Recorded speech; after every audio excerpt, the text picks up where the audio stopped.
Danger zone यानी उन stocks के बारे में आपको बताते हैं जहां पर नतीजों की वजह से कुछ प्रेशर दिख सकता है, कोई इम्पैक्ट हो सकता है। मेरे से होगी साक्षी मौजूद भी है ऐसा ही एक स्टॉक लेकर। साक्षी बताएं, नतीजों के आधार पर कौन सा आपने स्टॉक चुना है जो डेंजर जोन में है फिलहाल? शुक्रिया पल्लवी। शुरुआत करेंगे, आज जो हम कंपनी लेके आए हैं वो है पुंज लॉयड की। अगर कंपनी की परफॉर्मेंस की ओर ध्यान देंगे तो लगातार फाइनेंशियल्स में वीकनेस देखने को मिल रही है। इंजीनियरिंग कंस्ट्रक्शन के कारोबार में कंपनी शामिल है, लेकिन नतीजे अगर आप देखेंगे तो लगातार 4 तिमाहियों से वीक देखने को मिल रहे हैं। लगातार कंपनी ने ऑपरेशनल घाटा पोस्ट किया है। यही नहीं, बीते 10 तिमाहियों पर अगर आप नज़र डालें तो उसमें से 7 तिमाहियों में कंपनी ने लॉसेस पोस्ट किए हैं। 4 सालों से अगर देखें तो ईयर ऑन ईयर एनुअली भी अगर आप देखेंगे तो कंपनी लगातार घाटे पोस्ट करते हुए नजर आ रही है। काफी बड़ा नेगेटिव ट्रिगर है ये कंपनी के लिए। इसके अलावा आप देखिए अदर एक्सपेंसेस कंपनी के लगातार बढ़ रहे हैं।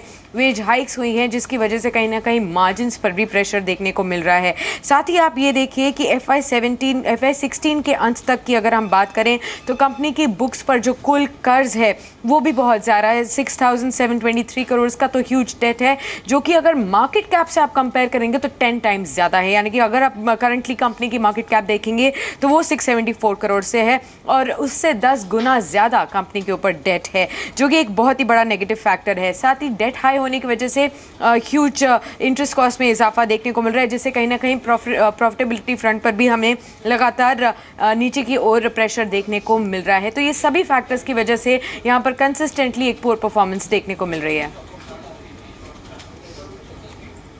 श्योर। इनफैक्ट सुमित, जैसे साक्षी ने फंडामेंटली पुंज लॉयड के बारे में बताया कि कैसे लार्जर कंसर्न बना हुआ है, बट टेक्निकल पर्सपेक्टिव में आपको क्या लग रहा है कि पुंज लॉयड एज ऑफ नाउ कैसा सिचुएशन है और गोइंग फॉरवर्ड कौन कौन से लेवल्स टेस्ट कर सकता है? Well Manoj, to be very precise and मुझे ऐसा लगता है कि पुंज लॉयड में फिलहाल फ्रेश एक बार पोजीशंस नहीं लेनी चाहिए। स्टॉक में ऑलरेडी हमने बहुत अच्छा खासा दबाव देखा हुआ है। आई थिंक फ्रेश तेजी के लिए स्टॉक में एक ब्रेकआउट का वेट करना चाहिए, उसके बाद ही इसके अंदर कुछ फ्रेश तेजी का व्यू बनना चाहिए। फिलहाल मेरे हिसाब से एक बार स्टॉक को अवॉइड करेंगे तो ज़्यादा बेटर रहेगा। मुझे नहीं लग रहा कि फिलहाल इस स्टॉक में अभी प्रेजेंट लेवल्स पे कोई बड़ा दम है और यहाँ से कोई बड़ी तेजी देखने को मिलेगी। So it's better to avoid this stock at present levels. जी, तो इनफैक्ट टेक्निकली तो हमने समझा पर्सपेक्टिव कि इसमें फिलहाल क्या करना चाहिए। संजीव, आप कुछ ऐड ऑन करना चाहेंगे? चार्ट तो हमने देख लिया काफ़ी ज़्यादा कमज़ोर है, पिछले 1 साल से लगातार ये स्टॉक गिर रहा है और 35 रुपये के हाई से ये इनफैक्ट 17 रुपये का लो भी टच कर चुका है। लेकिन फंडामेंटली अगर हम बात करें, जैसा कुछ साक्षी ने बताया कि लगातार डेट बढ़ रहा है कंपनी पर और मार्केट कैप से कई ज़्यादा गुना उस पर अब कर्ज है, ऐसे में परफॉर्मेंस पर डेफिनेटली इफेक्ट पड़ेगा। तो जो निवेशक इसमें ऑलरेडी बने हुए हैं उनको फिलहाल क्या सलाह रहेगी आपकी?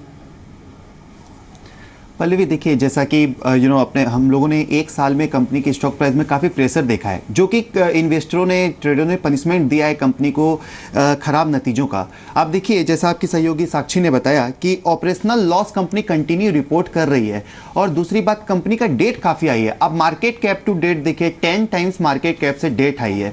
तो डेफिनेटली यहाँ पर होल्ड या बाई कॉल बनता नहीं है। तो डेफिनेटली मेरी इन्वेस्टरों को राह होगी कि पुंज लॉयड से फिलहाल के लिए एग्जिट हो जाएं और एक अच्छी और गुड फाइनेंशियल कंपनी में निवेश करें। तो let the company financial stable, then we can think on that. जी चलिए, ये तो वो स्टॉक था जहां पर नतीजों का असर दिख सकता है, लेकिन कुछ ऐसे शेयरों की अब बात करते हैं जहां पर हमने तेजी देखी मगर किसी फंडामेंटल्स के, यानी कि ऐसा कौन सा पेनी स्टॉक है ये बता रहे हैं मेरे से होगी संदीप। बताइए आज कौन सा स्टॉक है आपके पास? आज के लिए जो शेयर चुना गया वो है पैरागॉन फाइनेंस का। जैसे कि नाम सजेस्ट करता है, ये कंपनी NBFC क्षेत्र से जुड़ी हुई है और बीते 1 साल में अगर आप देखें तो करीब 30% के आसपास के जो रिटर्न्स है इस कंपनी ने जनरेट किया है।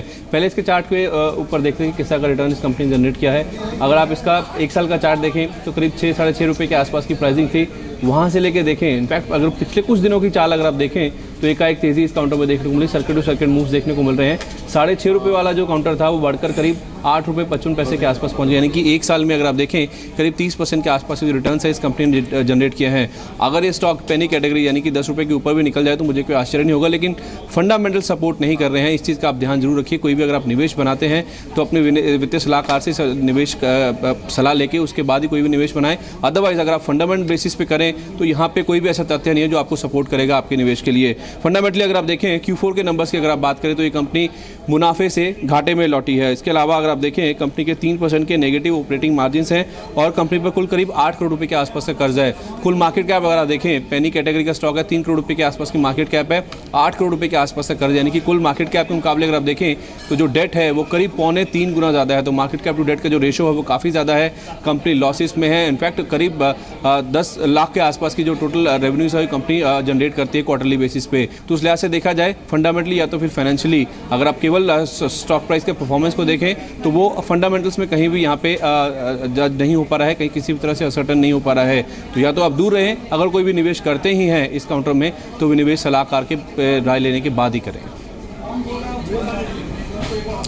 श्योर, बहुत बहुत धन्यवाद संदीप स्टॉक हाईलाइट करने के लिए। इनफैक्ट सुमित, जैसे संदीप ने फंडामेंटली बताया कि लार्जली तो फंडामेंटल एस्पेक्ट्स कंपनी के इज नॉट दैट साउंड, और यहाँ से लेकर एक नेगेटिव रिटर्न ये स्टॉक ने इन टर्म्स ऑफ फंडामेंटली दिखाया है। In fact margins is not that attractive, but एक राइजिंग ट्रेंड शेयर प्राइस में देखने मिला ये साल में। कितना इंपॉर्टेंट होता है रिटेल इन्वेस्टर्स को समझाना कि ऐसे स्टॉक से दूर रहें और इसमें निवेश नहीं करें। बहुत अच्छे तरीके से एक्सप्लेन कर दिया है कंपनी के बारे में। ये स्टॉक में कोई दम नहीं लग रहा, और मैं तो ये खुद ये सजेस्ट करूंगा कि अच्छे स्टॉक्स को चुनना चाहिए जिंदगी में अगर पैसा बनाना है। और अगर मल्टीबैगर स्टॉक चुनने हैं तो उनमें कोई स्टोरी होनी जरूरी है, कंपनी के बारे में पता होना जरूरी है। डेट से भरी हुई कंपनीज और जो कोई परफॉर्मेंस नहीं देती है, कोई डिविडेंड नहीं आता है, कोई रिटर्न नहीं आता है, और ऐसे स्टॉक से बिल्कुल दूर रहना चाहिए। और ये जो एक्सप्लेनेशन दिया हुआ है बहुत सही दिया हुआ है। मेरे हिसाब से ऐसे स्टॉक से बिल्कुल दूर रहे। मुझे भी कुछ दम नहीं लग रहा है और हम ऐसे स्टॉक्स रिकमेंड भी नहीं करते हैं। इनफैक्ट संजीव, आपको ऐड ऑन करना चाहेंगे, चार्ट तो हमने देख लिया। इनफैक्ट तेजी भले इसमें आई हो, लेकिन लगातार ये कंपनी इनफैक्ट अगर फाइनेंशियल जैसे संदीप ने बताया इसमें कमजोरी दिखी है। डेट भी कंपनी में बहुत ज़्यादा है और 3 रुपये का भी था कभी ये स्टॉक 2006 में, लेकिन बढ़ते बढ़ते ये 30+ भी गया। लेकिन इस तेज़ी से अगर कोई भावुक होकर या फिर कहें कि बगैर किसी जानकारी के, कंपनी के फंडामेंटल्स ना जानते हुए इसमें निवेश कर ले, इस तरह की कंपनियों को कैसे अवॉइड किया जाए, आप क्या सजेस्ट करेंगे? देखिए पल्लवी, जैसा आपने कहा कि ये 3 रुपए का स्टॉक था, 30 हो गया। मैं अगर 100 रुपये भी इस कंपनी का दाम हो जाएगा तब भी मैं इस कंपनी को रिकमेंड नहीं करूंगा।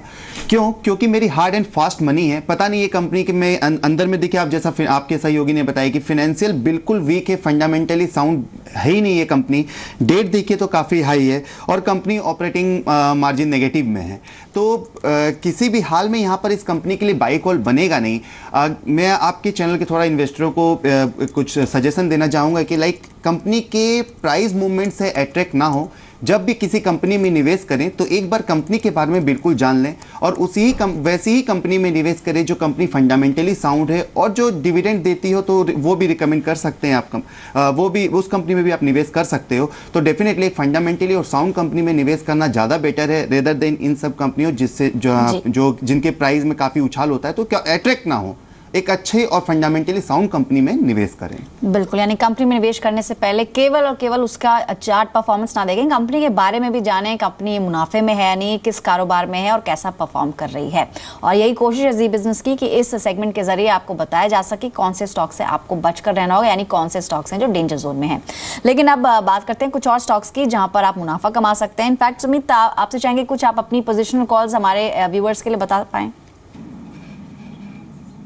देखिए, पोजिशनल कॉल के तौर पे पल्लवी हमने 2 स्टॉक चुने हैं जो हमें ऐसा लगता है कि आने वाले कुछ हफ्तों में या कुछ महीनों में बहुत ही अच्छा और बहुत बढ़िया रिटर्न दे सकता है। पहला स्टॉक जो हमने यहाँ पे प्रेजेंट लेवल्स पे चुना है वो है सेंचुरी टेक्सटाइल। हमें ऐसा लगता है कि यहाँ प्रेजेंट लेवल से एक सेंचुरी टेक्सटाइल में अच्छा मूव देखने को मिलेगा और 10 से 15% का मूव आने वाले कुछ हफ्तों में या शायद 1-2 महीनों में देखने को मिल सकता है। सेंचुरी टेक्सटाइल को प्रेजेंट लेवल से बाय करना चाहिए। थोड़ा सा नीचे आता है तो एक्यूमुलेट भी कर सकते हैं। ट्रेडिंग के लिहाज से हमने इसमें एक स्टॉप लॉस चुना है 690 रुपीज का। ये प्योर ट्रेडिंग के लिहाज से स्टॉप लॉस है। ऊपर में इमीडिएट पहला पड़ाव पड़ेगा 750 रुपए सेंचुरी टेक्सटाइल का, और अगर एक बार ये स्टॉक 750 का लेवल ब्रेक करता है तो हमको 790 तक के भी लेवल देखने को मिल सकते हैं। यानी सेंचुरी टेक्सटाइल में 690 के स्टॉप लॉस से 790 के टारगेट के लिए काम करना चाहिए।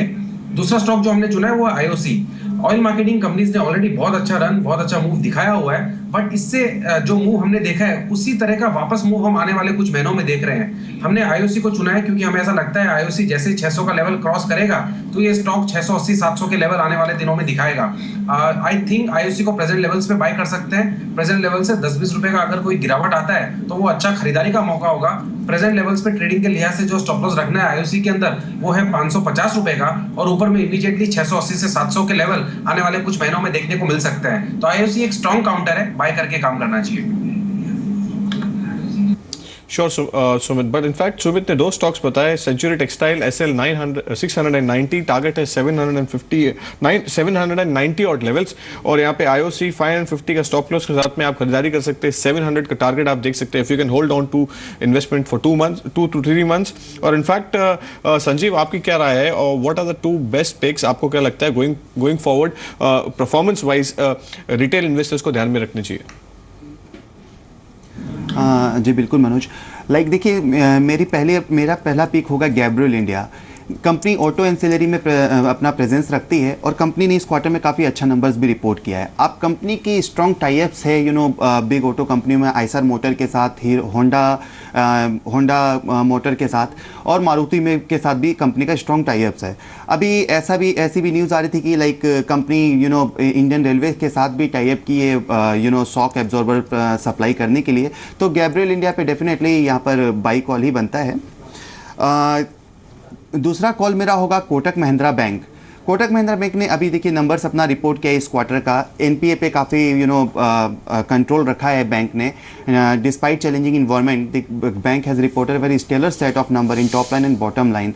आप कंपनी की नीम को देखिए, अच्छा एक इंडस्ट्री से एबव नीम है, कंपनी ने रिपोर्ट किया है। कैपिटल एडिक्वेसी रेशियो कंपनी काफ़ी स्ट्रॉन्ग है, जो आरबीआई के स्ट्रिंजेंट गाइडलाइन से 500-600 बिप्स से ज़्यादा कंपनी ने अपना कैपिटल एडिक्वेसी रिपोर्ट किया है। तो डेफिनेटली कोटक महिंद्रा बैंक एक फंडामेंटली साउंड बैंक है, तो यहाँ पर एक by call Kotak Mahindra bank के लिए बनता है। जी, तो संजीव की तरफ से 2 स्टॉक्स हमारे व्यूअर्स के लिए, गैब्रियल इंडिया यहाँ पर आप निवेश कर सकते हैं फॉर अ टारगेट ऑफ 123, और साथ ही कोटक महिंद्रा बैंक यहाँ पर अच्छी तेजी आज के सेशन में दिख रही है, 923 के लेवल्स के लिए इसमें निवेश किया जा सकता है।